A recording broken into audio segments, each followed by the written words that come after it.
ડભોઈથી વાઘોડિયાને જોડતા મુખ્ય માર્ગ પર આવેલી તરસાણા ચોકડી પાસે કોન્ટ્રાક્ટરની લાપરવાહીના કારણે છેલ્લા 3 મહિનાથી અધૂરું પડેલું 2 નાળાનું નિર્માણ કાર્ય ઇન ભરૂચના અહેવાલ બાદ તંત્ર દ્વારા ગણતરીના 48 કલાકમાં ફરી શરૂ કરી દેવામાં આવ્યું છે।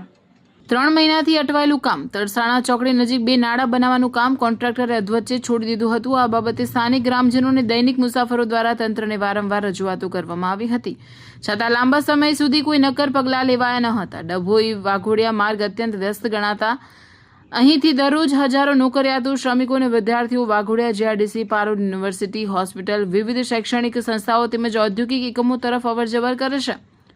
નાળાનું કામ અધૂરું હોવાથી અહીં અવારનવાર ટ્રાફિક જામ અને અકસ્માતનો ભય રહેતો હતો। અહેવાલ પ્રસારિત થતાં તંત્ર એક્શન મોડમાં લોકોની મુશ્કેલીને વાચા આપતો અહેવાલ ઇન ભરૂચમાં પ્રસિદ્ધ થતાં જ વહીવટી તંત્ર હરકતમાં આવ્યું। તંત્ર દ્વારા તાત્કાલિક સૂચના આપીને 48 કલાકની અંદર જ સ્થળ પર કામગીરી પૂરજોશમાં શરૂ કરવા દેવામાં આવી હતી। કામગીરી શરૂ થતાં વાહન ચાલકો, કામદારો અને આસપાસના ગ્રામજનોએ તંત્રની ત્વરિત કામગીરીને આવકારી હતી તેમજ જનહિતના પ્રશ્નો ઉઠાવવા બદલ આભાર વ્યક્ત કર્યો હતો।